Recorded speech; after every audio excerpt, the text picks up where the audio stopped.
श्री शिवाय नमस्तुभ्यम। हर हर महादेव, जय भोलेनाथ की। आप सभी भक्तजनों का इस शिव पुराण की पावन कथा में हार्दिक अभिनंदन करती हूँ। मित्रों, आज हम इस शिव पुराण की पावन कथा में सुनेंगे कि माता सती ने भोलेनाथ से प्रश्न किया और उसके उत्तर में भगवान शिव द्वारा ज्ञान एवं नवधा भक्ति के स्वरूप का विवेचन। तो चलिए इस कथा का भक्तिभाव के साथ श्रवण करते हैं। कैलाश तथा हिमालय पर्वत पर श्री शिव और सती के विविध विहारों का विस्तार पूर्वक वर्णन करने के पश्चात ब्रह्मा जी ने कहा कि हे मुने, एक दिन की बात है कि देवी सती एकांत में भगवान शंकर से मिली और उन्हें भक्तिपूर्वक प्रणाम करके दोनों हाथ जोड़ खड़ी हो गईं। प्रभु शंकर को पूर्ण प्रसन्न जान नमस्कार करके विनीत भाव से खड़ी हुई दक्ष कुमारी सती भक्ति भाव से अंजलि बांधे बोली। सती ने कहा कि हे देवादिदेव महादेव, करुणा सागर प्रभु, दीनों द्वार परायण महायोगिनी, मुझ पर कृपा कीजिए। आप परम पुरुष हैं, सबके स्वामी हैं, रजोगुण सत्वगुण और तमोगुण से परे हैं, निर्गुण भी हैं, सगुण भी हैं, सबके साक्षी निर्विकार और महाप्रभु हैं। मैं धन्य हूँ जो आपकी कामनी और आपके साथ सुंदर विहार करने वाली आपकी प्रिया हुई। हे स्वामी, आप अपनी भक्त वत्सलता से ही प्रेरित होकर मेरे पति हुए हैं। हे नाथ, मैंने बहुत वर्षों तक आपके साथ विहार किया है। हे महेशान, इससे मैं बहुत संतुष्ट हुई हूँ और अब मेरा मन उधर से हट गया है। हे देवेश्वर, अब तो मैं उस परम तत्व का ज्ञान प्राप्त करना चाहती हूँ। तब ब्रह्मा जी कहते हैं कि हे मुने, इस प्रकार आदिशक्ति महेश्वरी सती ने केवल जीवों के उद्धार के लिए जब उत्तम भक्तिभाव के साथ भगवान शंकर से प्रश्न किया, तब उनके उस प्रश्न को सुनकर स्वेच्छा से शरीर धारण करने वाले तथा योग के द्वारा भोग से विरक्त चित्त वाले स्वामी शिव ने अत्यंत प्रेम होकर सती से इस प्रकार कहा। शिव जी बोले कि हे देवी दक्षिण नंदिनी, हे महेश्वरी, सुनो, मैं उसी परम तत्व का वर्णन करता हूँ जिससे वासनाबद्ध जीव तत्काल मुक्त हो सकता है। हे परमेश्वरी, तुम विज्ञान को परम तत्व जानो। विज्ञान वह है जिसके उदय होने पर मैं ब्रह्मा हूँ, ऐसा दृढ़ निश्चय हो जाता है। ब्रह्मा के सिवा दूसरी किसी वस्तु का स्मरण नहीं रहता तथा उसी विज्ञानी पुरुष की बुद्धि सर्वदा शुद्ध हो जाती है। हे प्रिय, वह विज्ञान दुर्लभ है। इस त्रिलोकी में उसका ज्ञाता कोई विरला ही होता है। वह जो और जैसा भी है सदा मेरा साक्षात परातत्पर ब्रह्म है।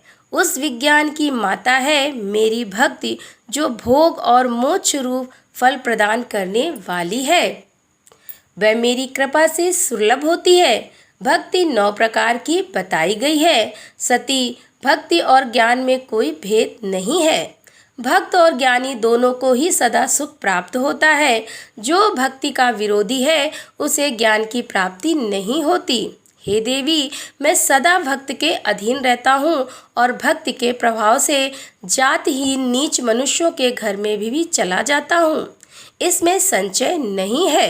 हे सती, वह भक्ति 2 प्रकार की है, सगुणा और निर्गुणा। जो वैधि और स्वाभाविक की भक्ति होती है वह श्रेष्ठ है तथा इससे भिन्न जो कामना मूलक भक्ति होती है वह निम्न कोटि की मानी जाती है। पूर्वोक्त सगुण और निर्गुण ये दोनों प्रकार की भक्तियाँ ये विद्वानों ने भक्ति के 9 अंग माने हैं। हे देवी, अब तुम मन लगाकर मेरी भक्ति के पूर्वोक्त 9 अंगों के पृथक पृथक लक्षण सुनो। वे लक्षण भोग तथा मोक्ष प्रदान करने वाले हैं।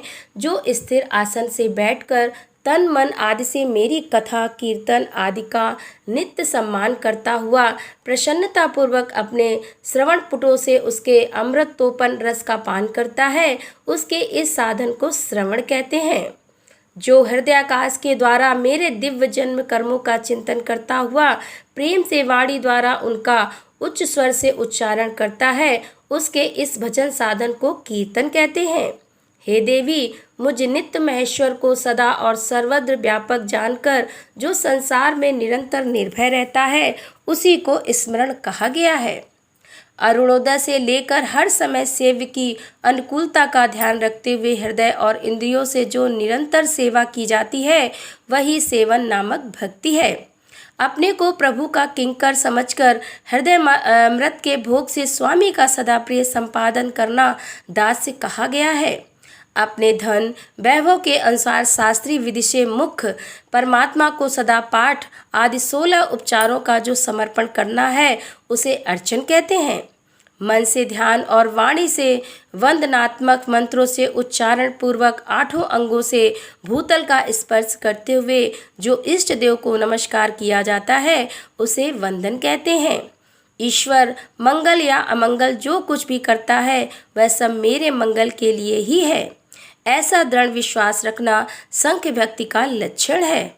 देह आदि जो कुछ भी अपनी कही जाने वाली वस्तु है, वह सब भगवान की प्रसन्नता के लिए उन्हीं को समर्पित करके अपने निर्वाह के लिए भी कुछ बचाकर न रखना अथवा निर्वाह की चिंता से भी रहित हो जाना आत्मसमर्पण कहलाता है।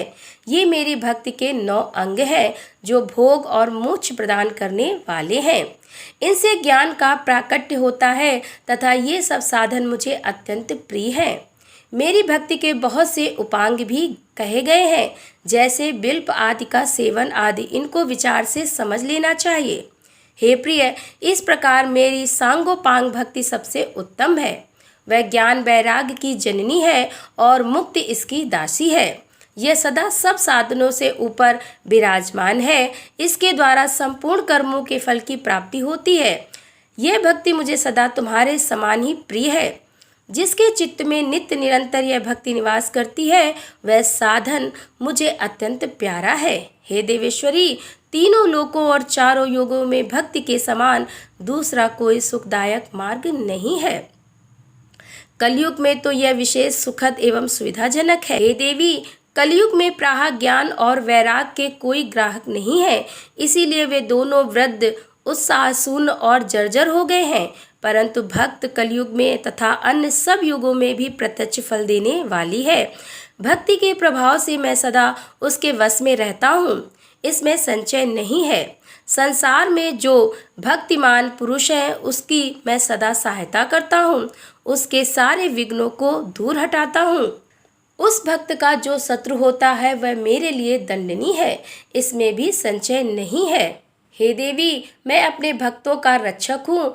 भक्त की रक्षा के लिए ही मैंने कुपित को अपने नेत्र जनित अग्नि से काल को भी दिव्य कर डाला था। हे प्रिय, भक्ति के लिए मैं पूर्व काल में सूर्य पर भी अत्यंत क्रुद्ध हो उठा था और सूल लेकर मैंने उन्हें मार भगाया था।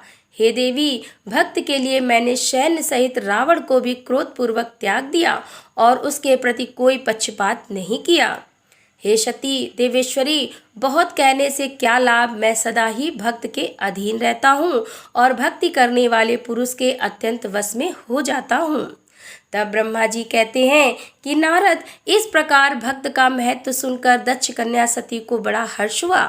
उन्होंने अत्यंत प्रसन्नता पूर्वक भगवान शिव को मन ही मन प्रणाम किया। हे मुनि सती, देवी ने पुनः भक्ति कांड विषयक शास्त्र के विषय में भक्ति पूर्वक पूछा।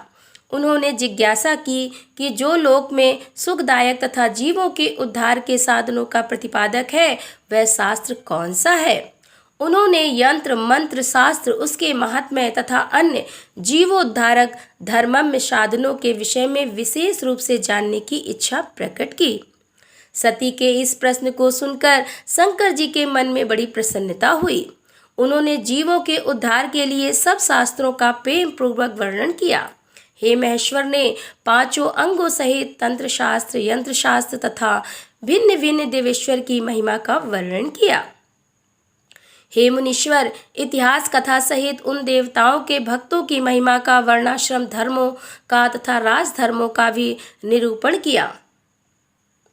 पुत्र और स्त्री के धर्म की महिमा का, कभी नष्ट न होने वाले वर्णाश्रम धर्म का और जीवों को सुख देने वाले वैदिक शास्त्र तथा ज्योतिष शास्त्र का भी वर्णन किया। महेश्वर ने कृपा करके उत्तम सामुदायिक शास्त्र का तत्वन वर्णन किया। इस प्रकार लोकोपकार करने के लिए सदृढ़ संपन्न शरीर धारण करने वाले त्रिलोक सुखदायक और सर्वज्ञ सती शिव हिमालय के कैलाश शिखर पर तथा अन्य स्थानों में नाना प्रकार की लीलाएं करते थे। ये दोनों दंपति साक्षात परम ब्रह्म स्वरूप है। तब नारद जी बोले कि हे ब्राह्मण, हे विधे, प्रजानाथ, महाप्राज्ञ, दयानिधे, आपने भगवान शंकर तथा देवी सती के मंगलकारी सुयश का श्रवण कराया है। अब इस समय पुनः प्रेम पूर्वक उनके उत्तम यश का वर्णन कीजिए। उन शिव दंपति ने वहां रहकर कौन सा चरित्र किया था? तब ब्रह्मा जी ने कहा कि हे मुने, तुम मुझसे सती और शिव के चरित्र का प्रेम से श्रवण करो। ये दोनों दंपति वहां लौकिक गति का आश्रय ले नित्य निरंतर क्रीड़ा करते रहते हैं। तदंतर महादेवी सती को अपने पति शंकर का वियोग प्राप्त हुआ, ऐसा कुछ श्रेष्ठ बुद्धि वाले विद्वानों का कथन है। परंतु हे मुने, वास्तव में उन दोनों का परस्पर वियोग कैसे हो सकता है? क्योंकि वे दोनों वाणी और अर्थ के समान एक दूसरे के सदा मिले जुले हैं, शक्ति और शक्तिमान हैं तथा चित्त स्वरूप हैं। फिर भी उनमें लीला विषयक रुचि होने के कारण वह सब कुछ संगठित हो सकता है। सती और शिव यद्यपि ईश्वर है, तो भी लौकिक रीति का अनुसरण करके वे जो जो लीलाएं करते हैं वे सब संभव हैं। दक्ष कन्या सती ने जब देखा कि मेरे पति ने मुझे त्याग दिया है, तब वे अपने पिता दक्ष के यज्ञ में गई और वहां भगवान शंकर का अनादर देख उन्होंने अपने शरीर को त्याग दिया। वे ही सती पुनः हिमालय पर पार्वती के नाम से प्रकट हुई और बड़ी भारी तपस्या करके उन्होंने विवाह के द्वारा पुनः भगवान शिव को प्राप्त कर लिया। सूत जी कहते हैं कि महर्षि ब्रह्मा जी की यह बात सुनकर नारद जी ने विधाता से शिवा और शिव के महान यश के विषय में इस प्रकार पूछा। नारद जी बोले कि महाभाग विष्णु शिष्य विधाता, आप मुझे शिवा और शिव के भाव तथा आचार से संबंध रखने वाले उनके चरित्र को विस्तार पूर्वक सुनाइए। हे तात, भगवान शंकर ने अपने प्राणों से भी प्यारी धर्मपत्नी सती का किस लिए त्याग किया? यह घटना तो मुझे बड़ी विचित्र जान पड़ती है, अतः इसे आप अवश्य कहें।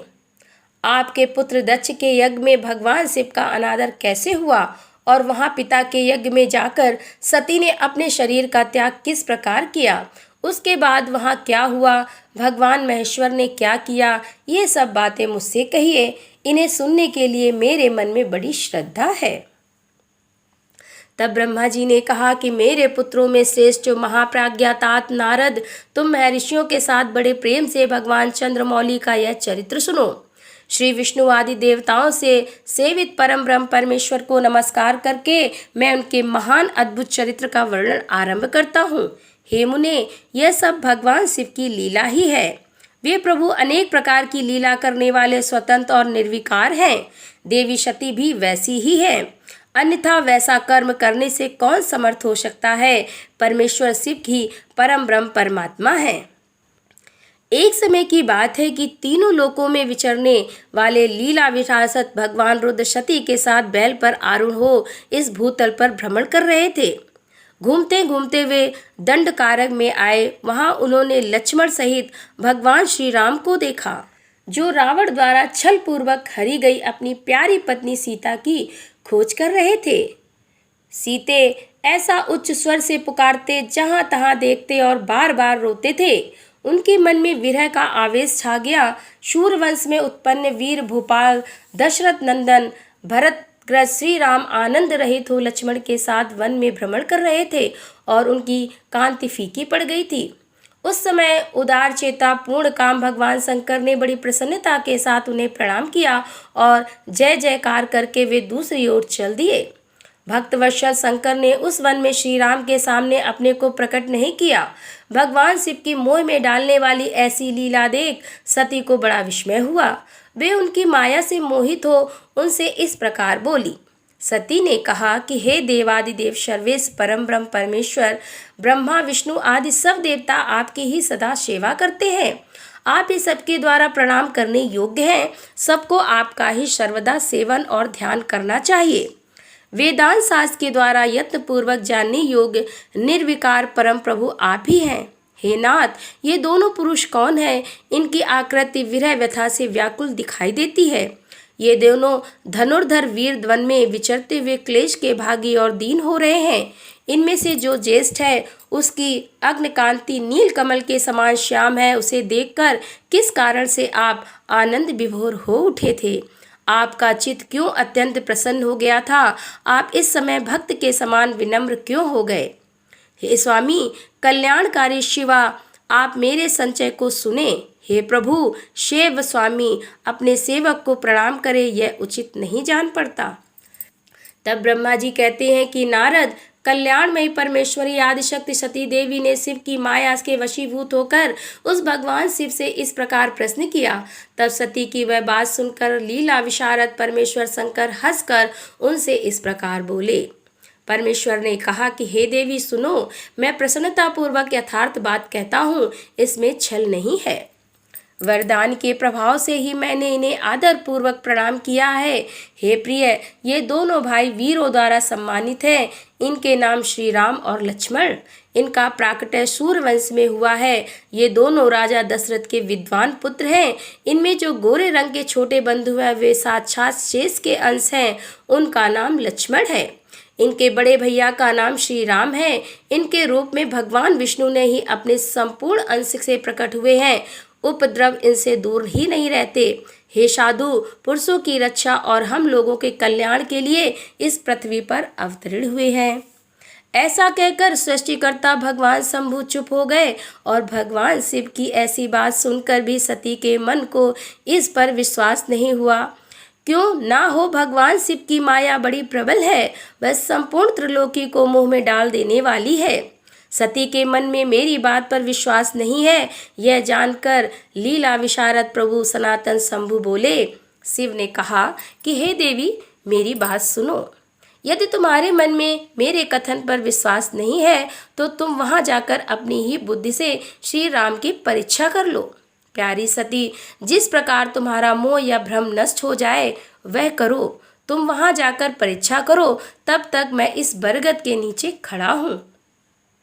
ब्रह्मा जी कहते हैं कि नारद, भगवान शिव की आज्ञा से ईश्वरी सती वहां गई और मन ही मन में सोचने लगी कि मैं वनचारी राम की कैसे परीक्षा करूं। अच्छा, मैं सीता का रूप धारण करके राम के पास चलूं। यदि राम साक्षात विष्णु है तब तो वह सब कुछ जान लेंगे, अन्यथा वे मुझे नहीं पहचानेंगे। ऐसा विचार सती सीता बनकर श्री राम के समीप उनकी परीक्षा लेने के लिए गईं। वास्तव में वे मोह में पड़ गई थीं। सती को सीता के रूप में सामने आई देख शिव शिव का जप करते हुए रघुनंदन श्री राम सब कुछ जान गए और हंसते हुए उन्हें नमस्कार करके बोले।